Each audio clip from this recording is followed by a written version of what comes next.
Google. Let's go get him again. What's going on, fragrance family? Welcome to the Robes 08 channel. I'm your host, Mark. Today we are unboxing and doing a first impression on the brand of Hermes, and this is part of their H24 series. This is H24 Eau de Toilette. Now, I have three fragrances from the brand of Hermes in front of me, from the Jardin series, the Terre series, and of course the Voyage series. Criminally underrated, the Voyage series, by the way. And what I come to expect and love from the brand of Hermes is they don't follow the trends. They don't follow the Yves Saint Laurents, the Gucci's, and the Sauvages, and the Dior's, and everything as far as their men's line goes. It really is a brand that beats to their own drum. Now, the signature of the brand, at least from the Jean-Claude Ellena era to the Christine Nagel era, are very much springtime scents. Office wear, non-offensive, green, metallic, earthy, I can go on and on, mineral. These are fragrances that utilize a lot of greens, watery aspects. I'm almost going in the natural end of things. And this is where I think H24 Eau de Toilette is gonna go. That's my calculated guess on the fragrance. From what I see in the note breakdown, Hermes makes great summer and springtime scents. They're well made, they're easy to wear in the office, very versatile. I'm assuming they're not going to go away from those roots. We'll see. But again, this is Nagel's first standalone male start of a line, we'll say, because there is of course another release in this scent, and I feel like this is going the path of Voyage, maybe. I don't think is that successful as the Terre series. It's more of a Voyage type of thing, that where you only had 2-3 releases. We'll see, I might be wrong.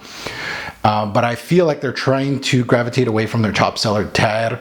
Not really, you know, they're still pushing them out, but they're eventually looking 10 years down the road that Terre might eventually get phased out, and they're looking for a new line for the male section to start flankers and things like that. So we will see. Now, I did purchase this release from FragranceX.com. It is our sponsor of the day. I want to take the time to thank them. And if you wanted to get a bottle of this or anything on their website, they do have a coupon code, which is my channel name, Robes08. You put in their coupon section and you get 15% off on your purchase. Doesn't have to be this, it can be anything, as small or as big as you'd like. So let's unbox this. Let's see if I'm right. Is this going to be a spring versatile, easy to wear type of fragrance from the brand of Hermes, which they are known for?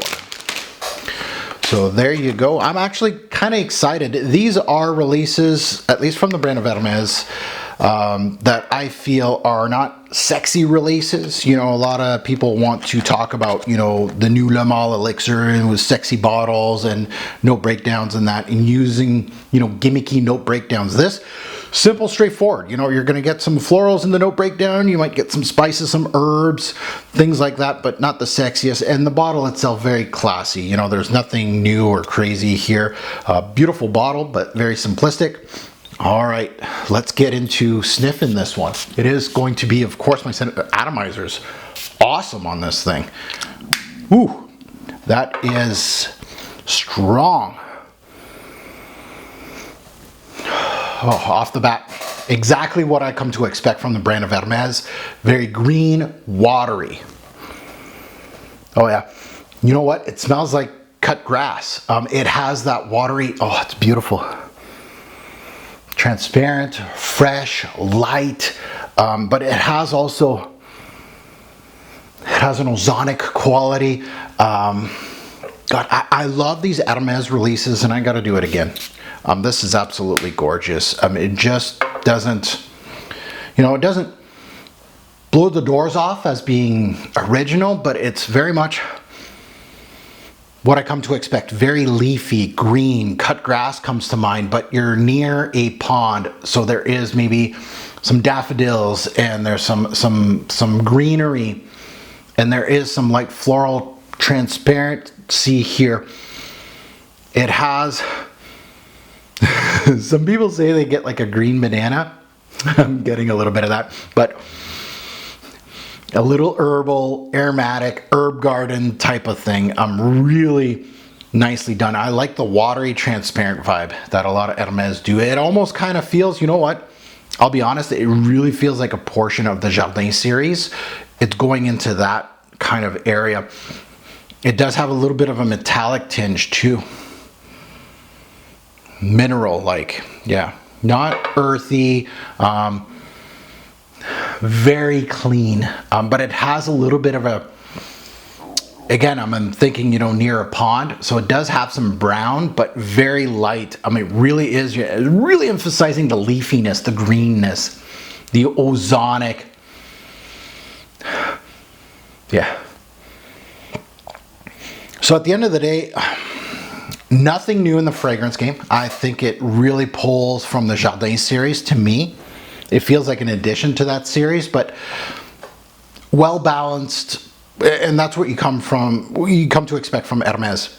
This is not going anything crazy from the brand of Hermes, very much in line. I feel like Terre has more personality than this type of thing. It really feels like a Voyage. Like Voyage is a fragrance that is very well constructed, but it's something that you can wear on an airplane and not offend. I'm looking for these type of fragrances that are very transparent, easy to wear, but well constructed, that a scent head really appreciates going up close. This is where I'm going with this. Is afar you're gonna smell clean. I mean, it almost has like a soapy cleanness to it when I'm smelling it in the air. When I get closer to my hand, it's showing more of its personality, or the lack thereof of it, but you can feel the ozonic, the greens, the clary sage in here, the herbal tendency here, but it also has a mild soapiness. It kind of reminds me a little bit of that era of the 90s when, you know, we went from the powerhouses to the cleaner fragrances. So like the Platinum Egoist that almost have a metallic tinge to them. The EC Miyake's put on, where it started to get more into maybe a cleaner floral type of fragrance, which, man, this is very classic. It has a classic but also a modern take to it, and it feels like it pulls it has a little bit of, not a fruity nuance, but definitely a citrus, maybe like a grapefruit or something up top. Yeah, like a modern, again, I don't want to say that it's an early 90s release. It really doesn't. It really has that Hermes Jardin quality, which is more modern. Man, this is good. I like it. Simplistic, but, you know, office wear scent, versatile, signature scent, daily wear. That's where it's coming to mind, and Hermes is all about that. Like if you're looking for something not to stand out, not to be crazy out there, you just want a scent to smell clean, you're wearing a suit every day, and you're going to the office, kind of boring in a way, Hermes is a great brand for you. This will do that for you. Versatile, but well constructed. And that's what I like about Hermes. So there you have it. H24 Eau de Toilette. I will definitely get the EDP version of this off the strength of this, that how much I do like it. I really do. Well constructed. Good job by Hermes. A great versatile office wear type scent for a designer. A lot of niche brands are there for the weird crazy stuff, and designers, I like utility fragrances that won't go out of style. I feel like this is it.